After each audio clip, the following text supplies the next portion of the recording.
नमस्कार मंडळी, स्वागत आहे तुमचं आजच्या नवीन रेसिपीमध्ये. तर आज आपण महाशिवरात्री विशेष पोषक तत्वांनी समृद्ध असलेला शुगर फ्री शिरा बनवणार आहोत. खूप छान असा हा शिरा तयार होतो. तर तुम्ही हा शिरा नक्की बनवून पहा. चला तर मग रेसिपीला सुरुवात करूया. तर इथे मी सर्वप्रथम रताळे घेतलेले आहेत. मध्यम आकाराची मी 4 रताळे घेतलेले आहेत. रताळे मी स्वच्छ धुवून घेतलेले आहेत. तर हे रताळे आपल्याला कुकरमध्ये शिजवून साल काढून रताळे आपल्याला किसून घ्यायचे आहेत. तर इथे तुम्ही पाहू शकता छान असे मी रताळे किसून घेतलेले आहेत. किंवा तुम्ही पुरणाच्या चाळणीमध्ये रताळे टाकून त्यामध्ये सुद्धा बारीक करून घेऊ शकता. तर इथे मी पुरणाच्या चाळणीमध्ये टाकून छान असं बारीक करून घेतलेलं आहे. तर गॅसवर मी पॅन मांडलेला आहे. त्यामध्ये आपल्याला 1 मोठा चमचा साजूक तूप टाकायचं आहे. तूप वितळलं की यामध्ये आपल्याला रताळ्याचा किस टाकायचा आहे. तर इथे आपलं तूप वितळलेलं आहे. आता यामध्ये आपण रताळ्याचा किस टाकू.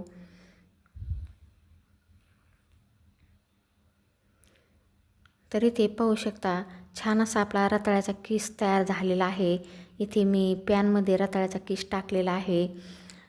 तूप आटेपर्यंत आपल्याला हा रताळ्याचा किस सारखा हलवत राहायचा आहे.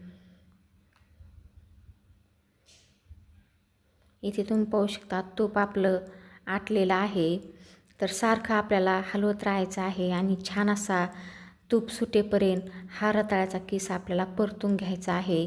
तर इथे तुम्ही पाहू शकता छान असा आपल्या रताळ्याच्या किसाला तूप सुटलेलं आहे. अजून आपण 1-2 मिनिट हा रताळ्याचा किस छान असा परतून घेऊ. इथे आपला रताळ्याचा किस परतून झालेला आहे. आता यामध्ये आपण गूळ टाकू. तर तुमच्या आवडीनुसार इथे गूळ तुम्ही कमी जास्त सुद्धा करू शकता. तर इथे मी थोडासाच गूळ घेतलेला आहे. कारण आपला रताळ्याचा किस हा सुद्धा थोडासा गोड असतो. तुम्ही गुळाऐवजी इथे साखरसुद्धा वापरू शकता. तर गूळ टाकल्यानंतर 2-3 मिनटं परतून घेऊ. तुम्ही जर माझ्या चॅनलवर नवीन असाल तर व्हिडिओला लाईक करा, शेअर करा, सबस्क्राईब करा आणि कमेंटद्वारे कळवा की तुम्हाला ही रेसिपी कशी वाटली आणि रेसिपी नक्की करून पहा. तर इथे तुम्ही पाहू शकता गूळ आपला छान असा वितळलेला आहे. गूळ वितळल्यानंतर आपलं मिश्रण थोडंसं पातळ होतं. तर त्यानंतर आपल्याला 2-3 मिनिट हे मिश्रण छान असं परतून घ्यायचं आहे. तर इथे तुम्ही पाहू शकता छान असं आपलं घट्ट असं मिश्रण तयार झालेलं आहे. कढईसुद्धा मिश्रणाने सोडलेली आहे. तर आपला शिरा इथे तयार झालेला आहे. आता यामध्ये तुमच्या आवडीनुसार तुम्ही ड्रायफ्रूट्स टाकू शकता. तर इथे काजू, बदाम आणि मनुके मी थोडेसे टाकलेले आहेत. आता हे सगळे मिक्स करून घेऊ. तर छान असा आपला हा शिरा तयार झालेला आहे, पाहू शकता. तर हा शिरा मी तुम्हाला जवळूनसुद्धा दाखवते. तुम्ही पाहू शकता छान असा आपला हा शिरा तयार झालेला आहे. या महाशिवरात्रीच्या दिवशी तुम्ही हा शिरा नक्की बनवून पहा. खूप छान लागतो. यामध्ये साजूक तूपसुद्धा आपण भरपूर टाकलेलं आहे.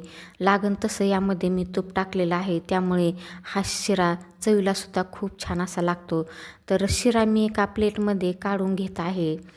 तर छान असा आपला हा शिरा घट्ट तयार झालेला आहे, पाहू शकता. तर इथे मी सगळा शिरा प्लेटमध्ये काढून घेतलेला आहे. छान असा आपला हा शिरा तयार झालेला आहे, पाहू शकता. तर आता यामध्ये आपण वरून थोडेसे काजू बदामाचे काप टाकणार आहोत. तर इथे तुम्ही पाहू शकता काजू बदामाचे थोडेसे मी काप टाकलेले आहेत. थोडेसे मनुकेसुद्धा यामध्ये टाकलेले आहेत. तर मस्त आपला हा शिरा खाण्यासाठी तयार झालेला आहे.